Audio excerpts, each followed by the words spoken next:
Time is it? 25 to. Team news, injury news. Is anyone set to return? Well, we've got a few players with knocks and things. Most of them trained yesterday, so we'll just have to wait and see. Really, 4 or 5 lads, carrying little knocks. So nothing really concrete of that until we know what's happening later on.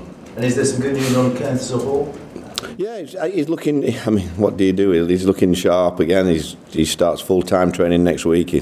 His eyes are bright and whatever. And it's nice to see really, because I thought he'd worked really hard, probably as hard as I've seen him since last year, to get back for the Man United game, and it was disappointing to lose him then really.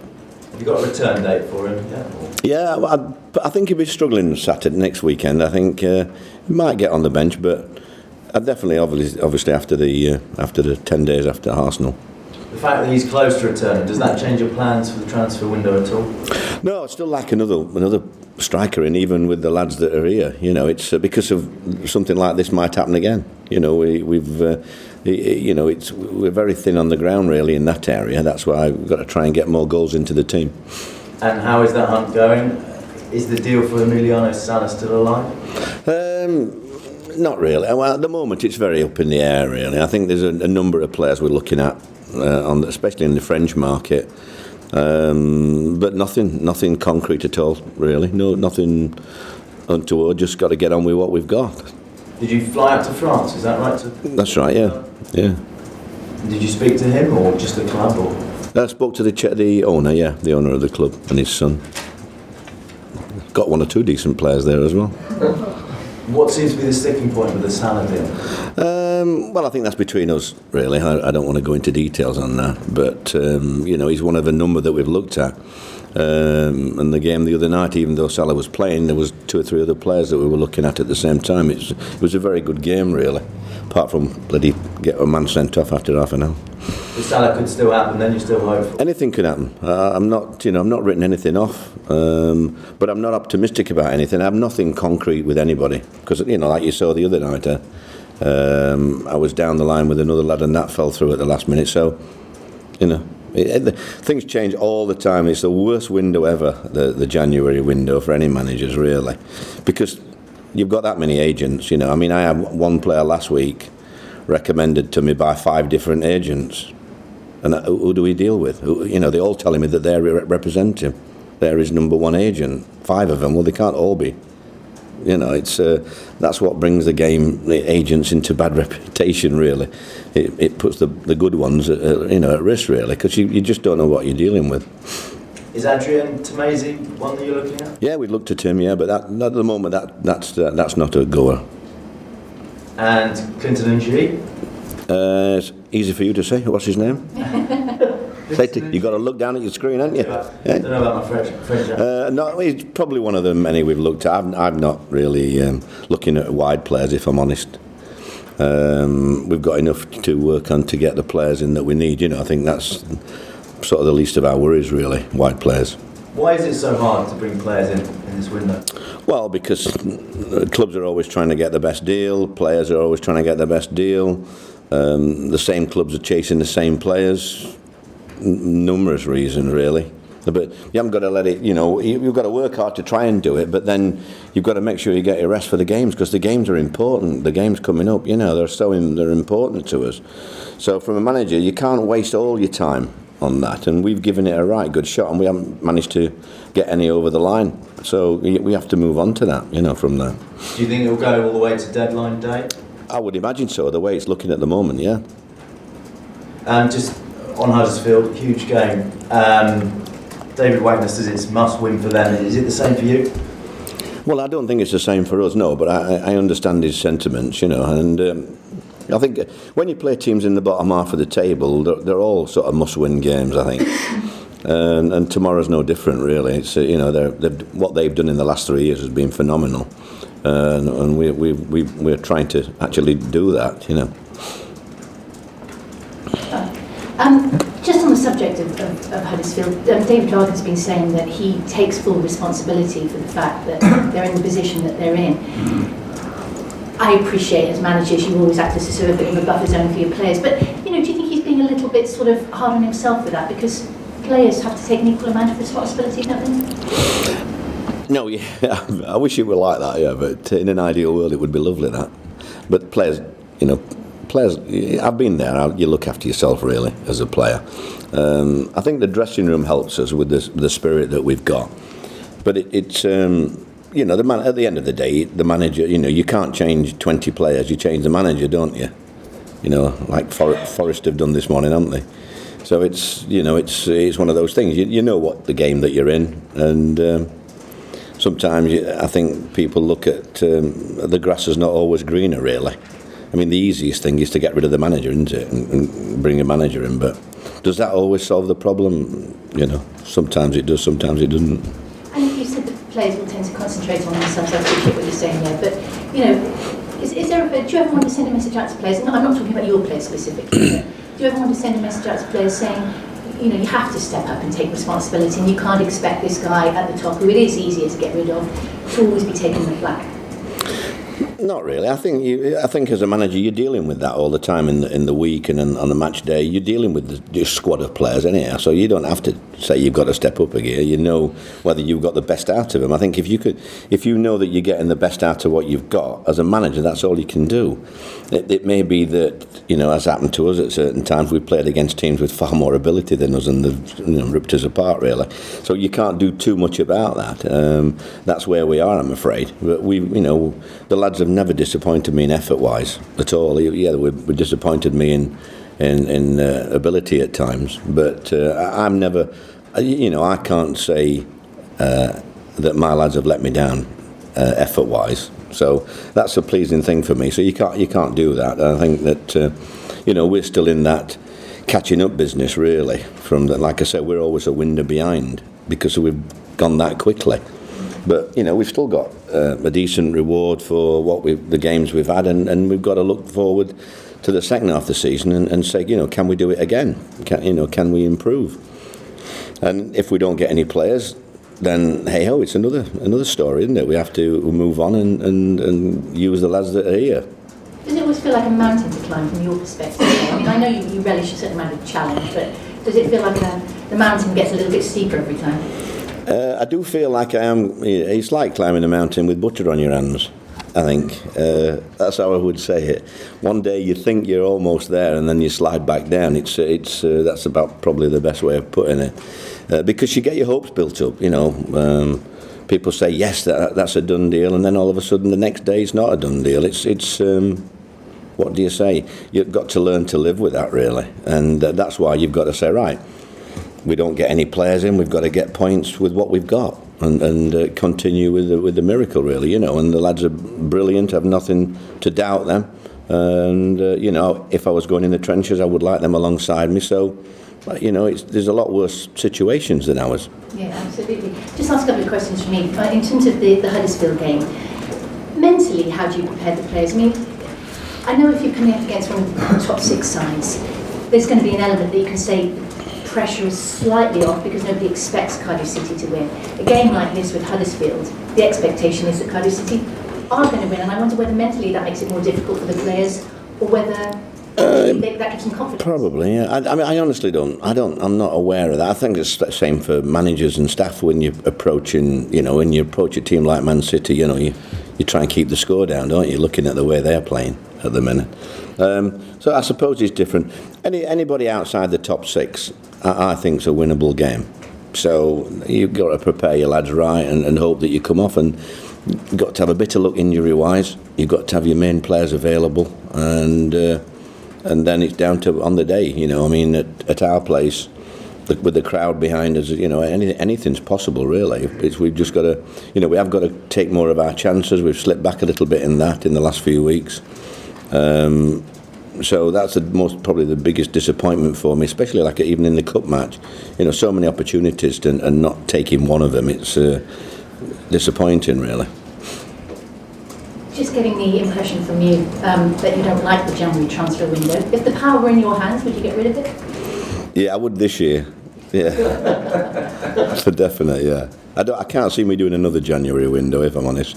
I think this is as tough as it gets. It's tough before the window, and then the window comes and it's even tougher. And I don't think you can actually put it into words, really. I don't think people realise how difficult it is at a club like this, really, where we've come so quickly, structure-wise and things like that. It's been I think Mehmet as well and Ken are finding it just as difficult, because they've been trying the best as well. Talking with Vincent and everything. So, we're still optimistic, but it is a very, very difficult time. I wish you the best of luck and the weekend. Thank you, Neil. Thank you very much. Neil, is Danny Ward okay after last week? Well, I'm not sure about that. If I'm honest, I think he's seen a neurosurgeon, a neuro guy today. He does feel okay, but you can't be too careful with things like that. So I'll know more probably tomorrow morning on that. So he won't be involved tomorrow? I doubt it. No. Because he's another one who can provide you with goals. Yeah. It's seems to be a position that we're losing out on a little bit at the moment, injury-wise, which is not helping, but it gives other people an opportunity. So you don't get too concerned. I'm sure he'll be all right. If he's not all right tomorrow, he'll be all right for next week. On the window, is the most frustrating part that you appear to have had Klein and Tamesi almost in the bag, and then you lose out at the last minute? Is that the biggest frustration you've had? Yeah, I think so. Well, the frustration for me was, I know I got criticised for saying about Liverpool and Klein, but all I was saying is all I needed was a phone call to say that he's going to Bournemouth. If I had a choice of Bournemouth and Cardiff, I'd snap their hand off at Bournemouth. If I had a choice to work for the manager there or here, I'd snap their hand off at Bournemouth. So I don't blame Nathaniel at all.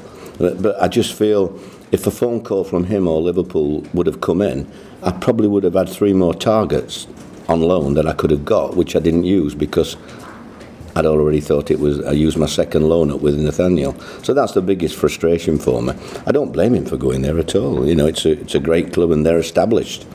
So that's not a problem. And the same with Tamesi, were you really close, did you feel? Yeah, I think we've been close with 2 or 3 players, not just the ones you've named. They're ongoing things, but like I say, there always seems to be problems. Either somebody comes out of the woodwork that you've not heard of before, like last week, and all of a sudden 5 agents on the same player. You just don't know what's, I dread to think they swear on the Bible, these guys. I don't know what they'd say.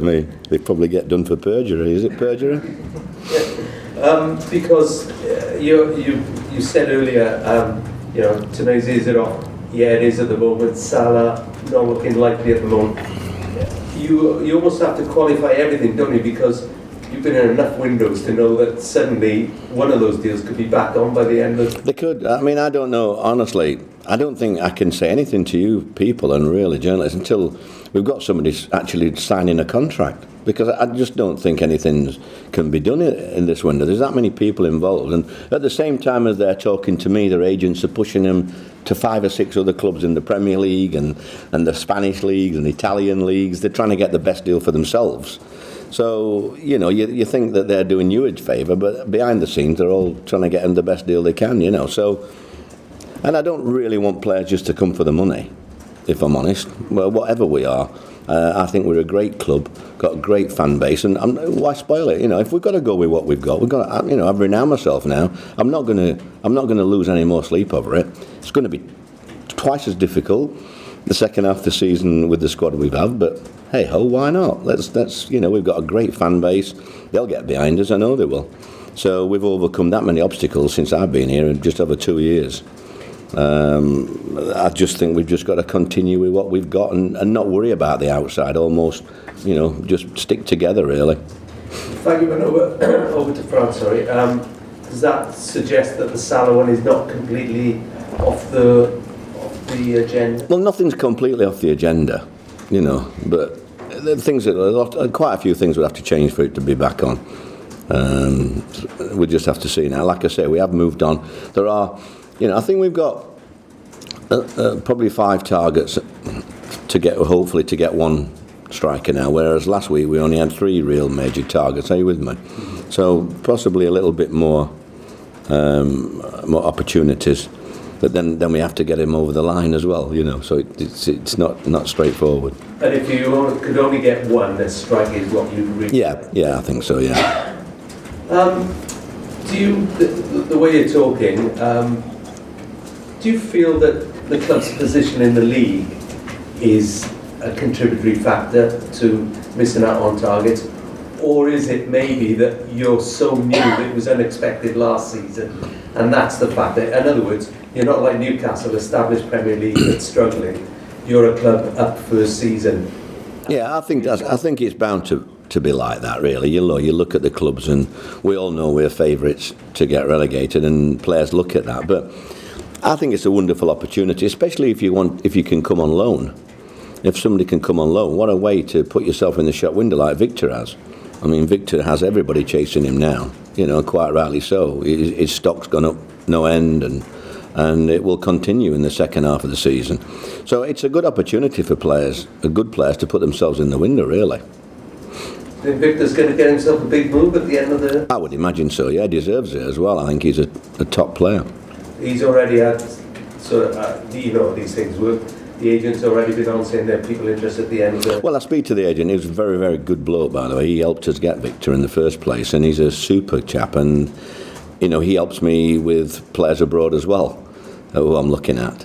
So I've had many conversations with him, but I'm telling him how I think the environment here, you're saying about Cardiff being a lesser club, etc., but I think the environment helps players here, without a shadow of a doubt.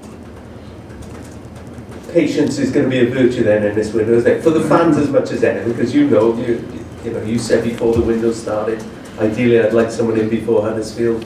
The fans get their hopes up. I know your wife goes on the message board to have a look what they're saying. You know what they're thinking. I don't go on there anymore now. All right. Only because I find myself, how can I reply to that? And I can't reply. I don't know how to do it, so I have to leave that now. So the fans will have to be patient in the window, you think? Yeah, I mean, listen, you can't blame the fans will all have opinions, like they do about managers. You'll always have opinions of some people don't want a manager or they want him and things like that. That's what football's all about. That's what makes it so great and why you guys and ladies are in a job, really, because there's so much to talk about, isn't there? You would just have to be patient, I think, all of us. And at the end of the day, we've got to say to the fans, if nothing happens, so what? We've done it before. We're having a great time. I've got to give them a team that can scrap and try and get enough points to stay up, and they can help me with that. Huddersfield last season did what you're trying to do this season. How big an achievement was that, and how much of can that be an inspiration to your players? Oh, it was an amazing. I thought David should have had the manager of the year for keeping Huddersfield in there. I think the situation. I don't think anybody, unless you're actually involved in a club like Huddersfield or Cardiff in the Premier League, it's very difficult to actually describe just what a fate it was last year. You know, like I said, I remember me and William jumping up at Chelsea when the goalie kept making brilliant saves and they got that draw. Because I knew, Dean Hoyle's a super chairman. I've got a lot of time. He's not been very well lately, and wish him all the best. But he's a super guy. He backed his manager and told him his job's safe, etc. Are you with me? Which is great. I think you can see David how disappointed he is because some of the games they've played really well and then just missed out, and that's the frustrating thing in the Premier League. Like we did early on against Arsenal and Burnley. How we lost the games, I don't know. But that is how they punish these teams. They don't need 5 or 6 chances to get a goal. These teams, they only need one. So it's all a learning curve. But it was a tremendous achievement last year, and it's a great club. Some of my happiest memories really at Huddersfield. And yours would be the equal or maybe better than if you do this season. Yeah, a bit better, I think. Yeah, I agree. And up there, they were really tough nut to crack, even with 10 men. Do you think that might be how it is tomorrow? And again, will the fans have to be? Well, I mean, like they're used to it now because you've only been ahead 94 minutes. I know. I mean, it's scandalous, isn't it? Really, nobody's really. The press haven't really picked up on that. I mean, how many managers, 94 minutes in front, have been able to enjoy football? and we've got 18 points. It shows you what the resolve of the players is, doesn't it, and the character of the players and determination, which makes me really proud of them, but not very good for me ticker, I'm afraid. But, you know, I mean, I think like David says, that they have to win this game, and I think it'll be far more open. I mean, when we play Huddersfield, when I watched Huddersfield, all the teams playing against Huddersfield have far less possession. They always have more possession than most of the teams in the league, really. So it's just they haven't been able to find the finishing touch, and that's the difference between Huddersfield, Cardiff, and the top teams. You know, they've got the extra strikers and, you know, the quality that you really need at this level. So, tense one, but looking forward to it. Yeah, absolutely, yeah. I mean, the second half of the season now, you know, we've got something to grasp and to fight. We know it's going to, you know, we know how difficult it's going to be, and we're not going to jeopardise the club financially. I mean, I think that's been made quite clear. So, don't get down. That's my message to the fans. Don't get disappointed if we don't sign anybody. Let's just get behind the lads that are here and do the best we can. Okay?